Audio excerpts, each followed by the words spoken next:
But no, my question is kind of going back to the foot stuff is what's your take on toe spreaders?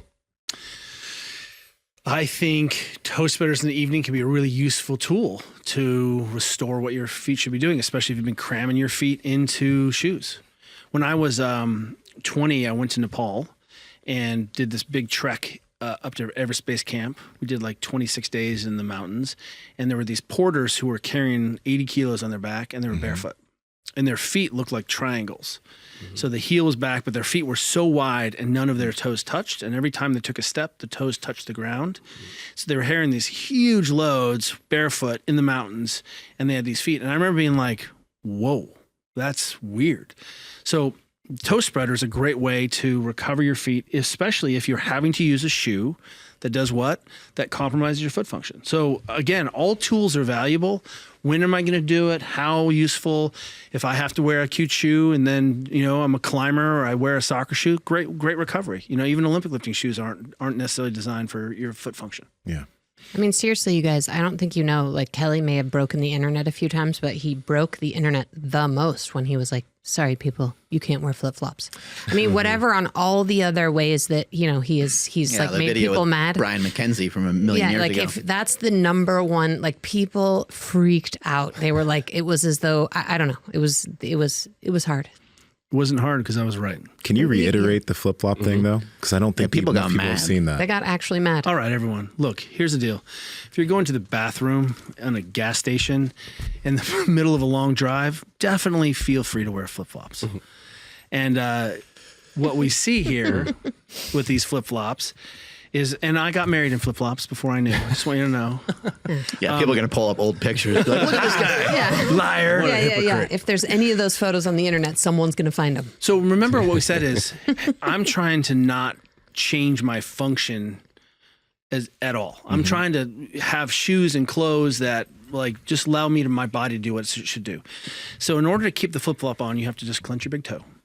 And that changes how you walk, because as soon as that toe can't flex, you actually can't make your foot do what your foot is designed to do. As you walk and that big toe flexes, that flexible plantar fascia everyone hates becomes a rigid spring. Yeah. And that allows you to transfer energy and use energy from your calf to propel yourself forward.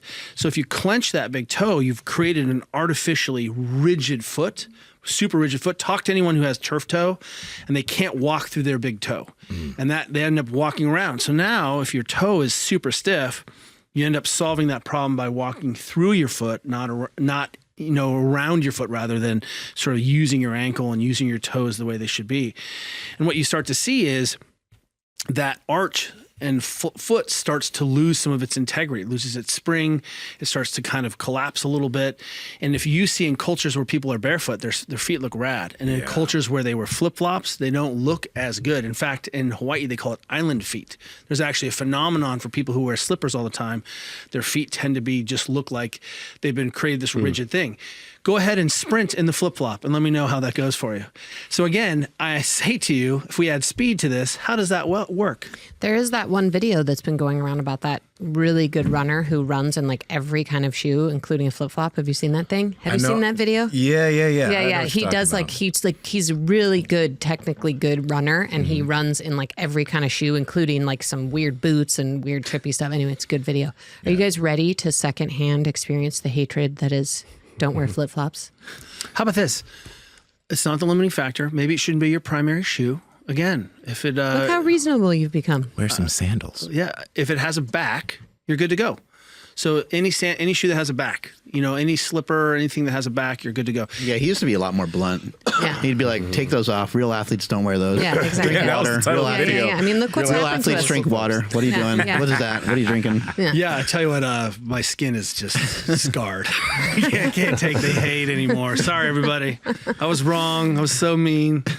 What's up, Power Project family? It's time to stop dressing like you're a fucking preschooler and step your game up by checking out the Ori Clothing. Now, I'm not one to talk. I wear a fucking pink hat that has a dog on it, but at the end of the day, at least my shirt and shorts are popping. So head to Viore because they have great stuff for your top and your bottom. Andrew, how can they get it? Yes, you guys got to head over to viore.com/power project. That's VUORI.com/power project, and you guys will automatically receive 20% off your order. Links to them down in the description as well as the podcast show notes. Let's get back to the podcast. You know, we were actually talking about Myofash release in the gym, and we didn't talk about it much here, but I do wonder, you know, for some people who are getting into it, as Mark has been sharing some stuff on his Instagram, if they do find points that are painful, like let's say they're rubbing on a ball or whatever, and it's like, oh, this hurts.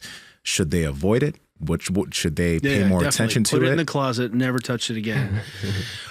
If you push on a part of your body, that's painful. And this is actually something we talk about. We have a first aid kit in the book because we feel like if something is hurting, again, your brain, your message of pain in your brain is a request for change.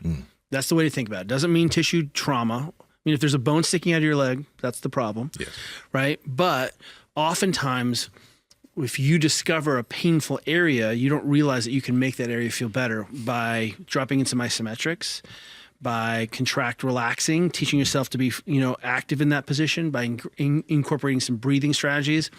So if you find a spot that you're rolling on and it hurts, stop.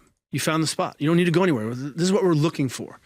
And you can pause there and just take a 4-second inhale, contract for 4 seconds, relax for 8 seconds as you exhale, and stay on that until that changes. So as a therapist, we say things like, let's mobilize until we make change or until we stop making change. So if I'm trying to get something done and I'm doing a manual technique on you, I'm going to go until I actually get the result, or I'm going to change until I get the result. And then I'll keep working until the results stop. That seems reasonable. We start squatting, and then I stop having a good adaptation because I can only squat 700 pounds so many times in a day, right? So even that sort of makes sense. And then what ends up happening then is that, what have we done? Well, we've changed how the brain is interacting or perceiving the tissues. We've changed the local tissue physiology.